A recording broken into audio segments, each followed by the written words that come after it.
Good morning and welcome to Free Speech Radio with me, Stephen Hartley. It is the 8th of December, Tuesday 2020, and we still don't know anything. We don't know who the president's going to be. We don't know what the results of the vaccines are going to be. We don't know if Brexit is going to make it. We don't know anything. So we're not going to talk about any of that whatsoever. And we're going to continue with our talks on the hormonal system. And last time we talked mostly about the thymus. Well, this time we're going to have a look at those 3 hormonal organs in the brain. What are they doing in the brain? And we've probably all heard of the pineal gland.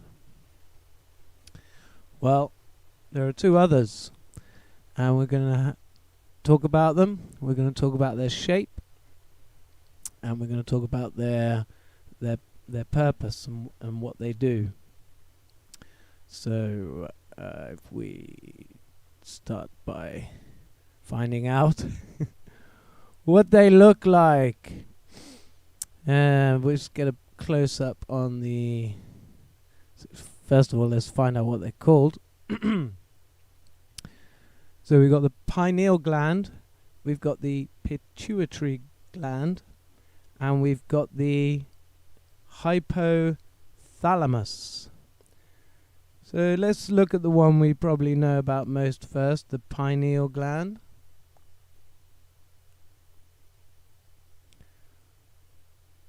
Pineal gland.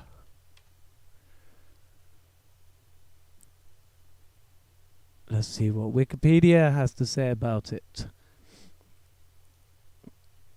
The pineal gland, canarium, or epiphysis cerebri, is a small endocrine gland in the brain of most vertebrates.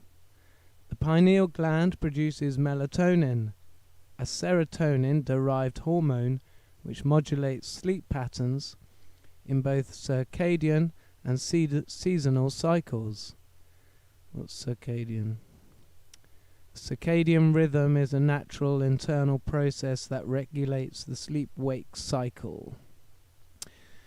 The shape of the gland resembles a pine cone, from which it derived its name. The pineal gland is located in the epithalamus near the center of the brain, between the 2 hemispheres, tucked in a groove where the 2 halves of the thalamus join.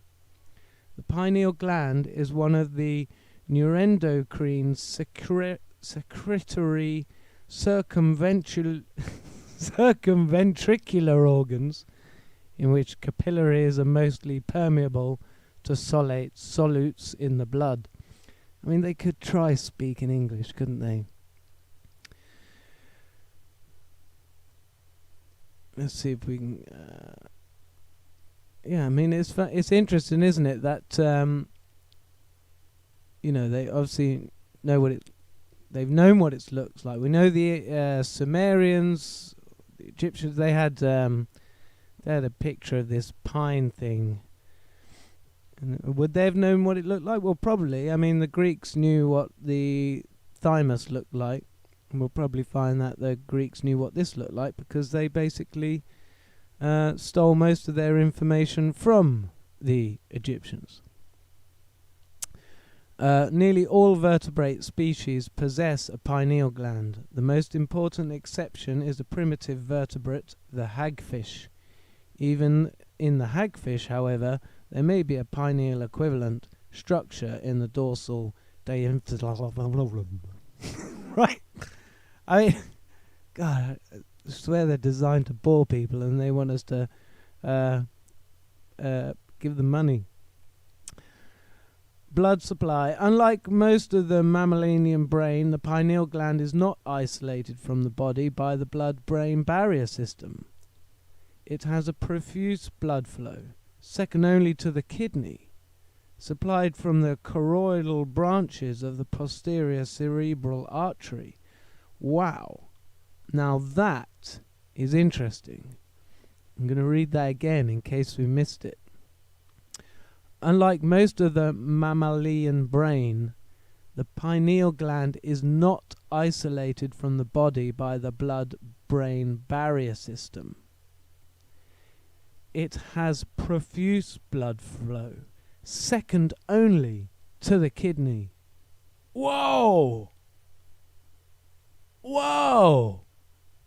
Did anyone know that before? I mean, I always heard that it was within the blood-brain barrier, because the story was you take fluoride, it attaches to if it attaches to aluminium in your system, it can penetrate the blood-brain barrier, and I thought that's why our pineal glands were calcifying, but it just goes to show whatever is in your blood is going to affect your pineal gland, second only to the kidney. I mean, kidneys filter the blood, so you've got a shed load of blood going through the kidneys. I mean, what about the heart? Blimey. So that is an amazing fact that if I hadn't have done this, I probably wouldn't have even looked at it. And then bringing it to you on Free Speech Radio.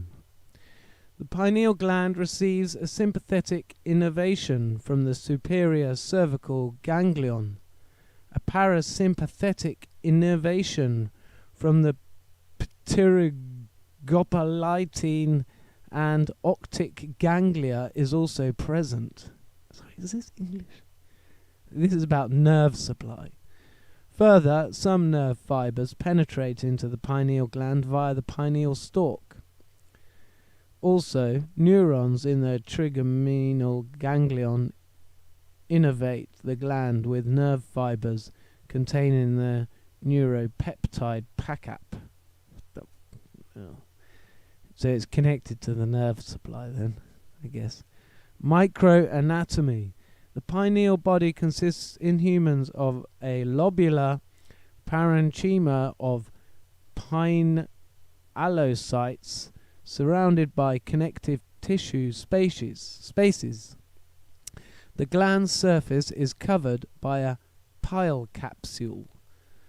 The pineal gland consists mainly of pinealocytes, but 4 other cell types have been identified, as it is quite cellular in relation to the cortex and white matter. It may be mistaken for a neoplasm. I mean, to me, I'm sorry, but, we have learnt something coming on this page, definitely. Let's see what the Greeks said.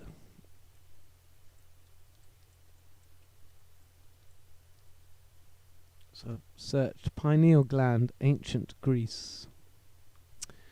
Dun, dun, dun. There's a little bit here. The pineal gland, one of the biggest secrets withheld from humanity. Ancient cultures knew about the pineal gland and its importance thousands of years ago.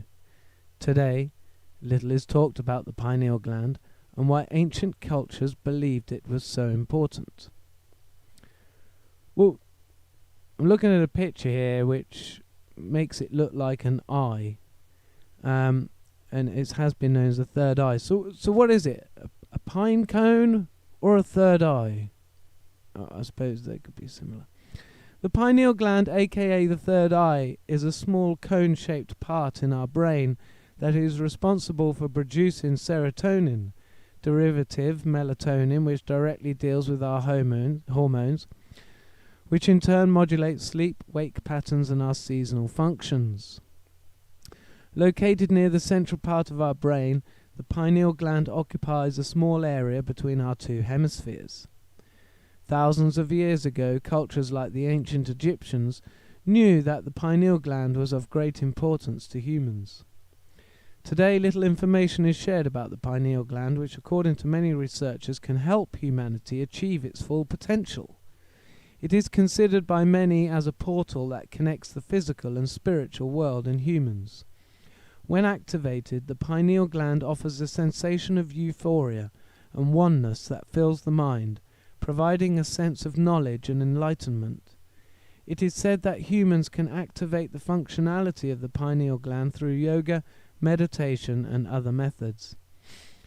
The pineal gland is considered as a way of travelling between dimensions, referred by many as astral projection or remote viewing. Interestingly, remote viewing has been researched by the government. In fact, Stanford scientists observed a man travel outside his body into space, and he was able to accurately view and describe a ring around Jupiter, a ring that scientists had no idea even existed until the Pioneer 10 spacecraft flew past Jupiter. Well, I wonder how that worked out then. They said, no, it's all wrong. You're making up rings. And then they find it. All of this was said to be achieved via the pineal gland. Well, how would they know? Anyway, so not much about the Greeks here. Hang on. I want to know what the Greeks knew when they're going about DMT. So it's very topical. You know, the pineal gland, well known. So let's have a look at the next one. Let's look at the, probably you've heard this word, pituitary. Pituitary. Pituitary. I probably spelled that wrong. Oh yeah, pituitary. Not so I, and then Ari. Ari? Ari? Ari! Come here, mini Ari. Right. We'll have a look first of all on crappy Wikipedia, as they give me a guilt trip. Pituitary gland.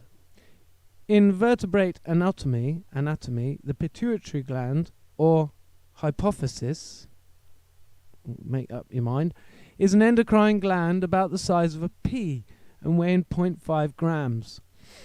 It is a protrusion of the bottom of the hypothalamus, which we're going to look at the base of the brain. The hypophysis, as they're calling it, pituitary gland, rests upon the of the sphenoid bone in the center of the middle cranial fossa, and is surrounded by a small bony cavity, sella corona, covered by a dural fold, diaphragmicum and sellae.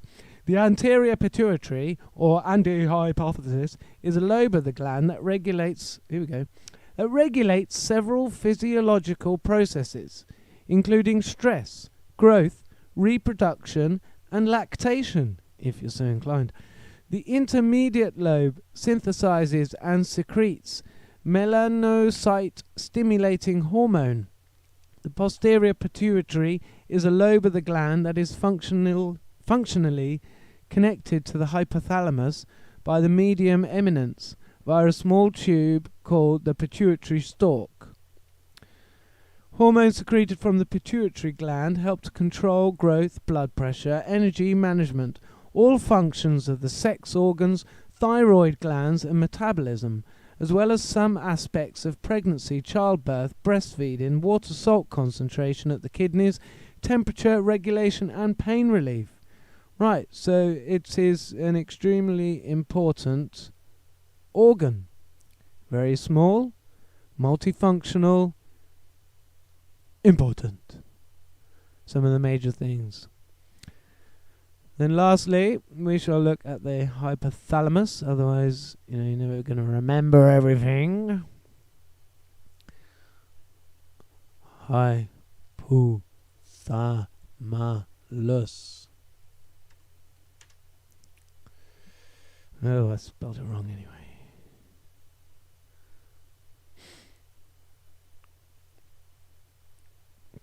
The hypothalamus, from ancient Greek, so they did know about it, is a portion of the brain that contains a number of small nuclei with a variety of functions. One of the most important functions of the hypothalamus is to link the nervous system to the endocrine system via the pituitary gland. The hypothalamus is located below the thalamus and is part of the limbic system. In the terminology, what is the thalamus? Let's see. The thalamus is a large mass of grey matter located in the dorsal part of the diencephalon nerve fibers project out of it's in the brain, and is part of the limbic system. In the terminology of the neuroanatomy, it forms the ventral part of the diencephalon. All vertebrate brains contain a hypothalamus. In human, it is the size of an almond. The hypothalamus is responsible for the regulation of certain metabolic processes and other activities of the autonomic nervous system. It synthesizes and secretes certain neurohormones called releasing hormones or hypothalamic hormones, and these in turn stimulate or inhibit secretion of hormones from the pituitary gland. The hypothalamus controls body temperature, hunger, important aspects of parenting and attachment behaviors, thirst, fatigue, sleep, and circadian rhythms. Again, circadian rhythms. So, these are very key hormonal organs. And from our little investigation there, it seems like the pineal gland is the main man in this little trio of joy. You know, a trio of hormonal organs in the center of our brain. It's quite interesting, really. And I think the main interesting fact that we got there was the amount of blood that does go to the pineal gland. Quick word from our ad sponsors. Rathmans. Cigarettes to make your hair curly. Join today! Our bundle offer! Vodafone! Have you got a car? Has it got 4 wheels? You need to come to QuickFit and get your tyres fitted from QuickFit. QuickFit. Come QuickFit. The National Lottery. You've got no chance of winning, you scummy bastard. But you like the feeling that you might. Buy a lottery ticket today. Right, and we're back. Thank you for that. And apparently we're still going live. We're on to 18 minutes. But I think that will do it for today. And we'll catch up with you very soon. Thank you and goodbye. Just goodbye.